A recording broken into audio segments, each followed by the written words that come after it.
如何放慢 YouTube 视频的速度以便做笔记或看慢动作或学习？首先，点击设置，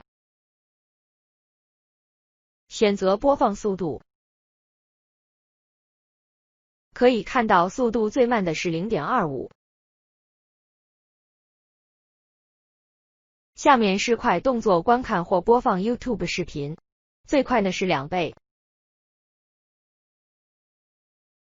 点击选择你要的速度，比如 0.25。慢速度连画面和声音也会跟着慢。如果想要速度快，可以点击选择快速度。相反的，画面和声音也变快了。欢迎来到本视频 Inkscape 教程，只需要点击正常就恢复一般速度。谢谢你的观看。